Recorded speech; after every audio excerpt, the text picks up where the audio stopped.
Alright, so just in the nick of time, next morning, fucking snowing already. So, basically, yeah, got her in the garage.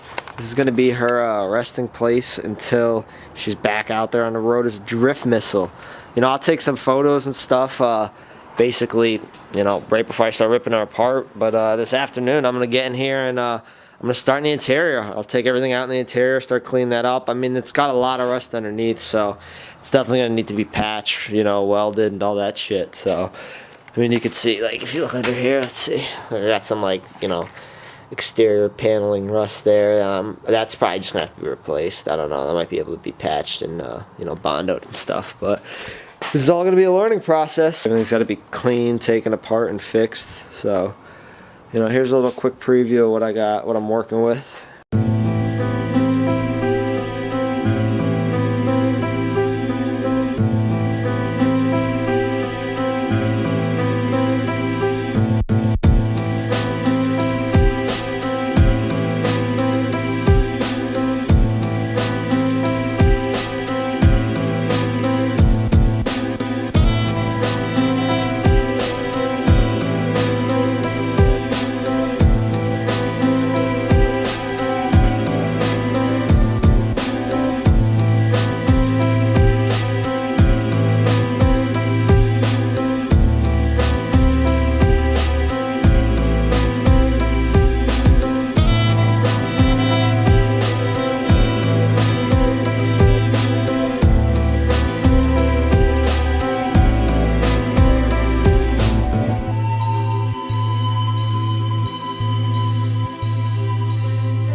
Alright, so basically from all the videos and everything I've seen online so far, they say you need like the 10, the 12, I think the 14, and the 19 millimeter the most. So I got my nice socket kit that I use for work. So I'm going to just basically set it up. I'm going to start with basically taking the hood off. So I don't really have good light in here yet, so removing the hood will allow more light to come in through these little windows I have. I have some ballasts that are bad in these fixtures that are above my head, so hopefully I can fix get those ballasts and fix those soon so that I have more light in here while I'm working. But alright, so as you can see I was vacuuming a little bit. I'm not going to really bother vacuuming the inside because I'm ripping the carpet out anyways. So I'm going to just take the hood off and then get started on the interior.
Alright, I just wanted to document this. We're inside. We got the interior starting to get ripped apart. Taking out the center console, and we got our first snapped bolt. Let's see if it'll focus for me. First snap bolt. Came right out. Snapped that out. Sucks. So I'm sure we'll find some more along the way, because this thing's, surprisingly, it doesn't have as much rust as I thought it would. I mean, you got some rust down in the back end of the spare tire wires and stuff, but all the wheel wells, everything looks good in here. So I don't know, we're gonna keep ripping it apart and see what we can find. Hopefully nothing too bad.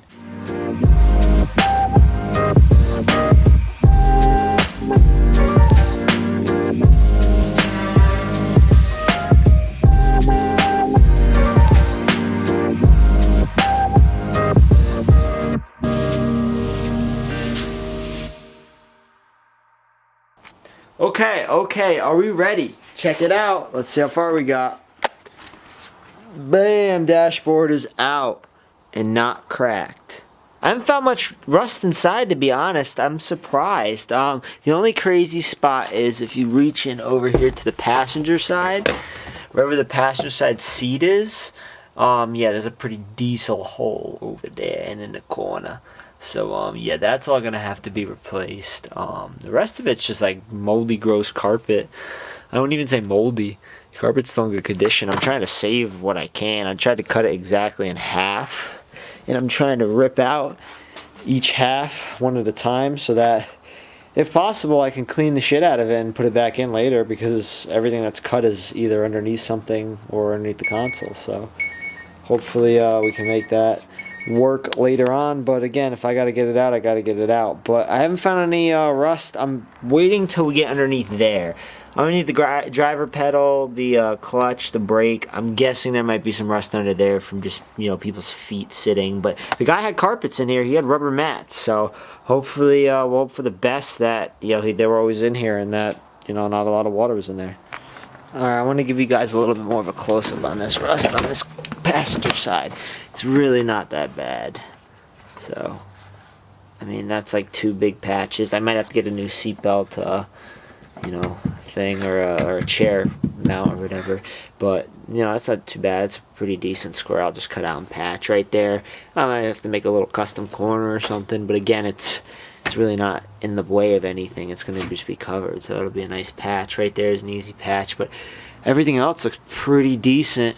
So hoping all the rust underneath is just surface rust that just can get scraped off, cleaned up, primed, and get this baby nice and clean. But all luck, the doors here are pretty nice. Underneath isn't. Underneath the doors are a little fucked. But that's okay. The doors up here are nice. Alright, people. For now, I am done with working on the interior of the car. I've ripped most of it out, like I just showed you. Basically, I'm just going to build these for the rest of today. I'm pretty tired. Back's hurting. So, I'm building some jack stands out of wood. I'm going to try to get this thing as high as I can. Probably 3, 4, maybe even 5 jack stands high. I'm going to be removing everything, so I'm going to be taking the tranny out and be taking, you know, differential, all that stuff out, so I want to have enough room to be able to work under there, especially too if I'm welding, and I got to weld under there. I want to have enough room from my face to the bottom of the car where I'm welding, so that, you know, I'm not blasting myself right in the face when I do that. But, yeah, you know what I mean, I got a couple of them built right now. I had some old 2x4s laying around in the basement, actually, which is perfect, because they're not perfect 2x4s, but they'll work for jack stands. So I'm going to do that, and then we'll hopefully jack the car up, get it up on the jack stands, and that's it for tonight. It's Christmas Eve, so I'm a little tired, and time to go inside, cook some food, and hang out. Maybe do some food.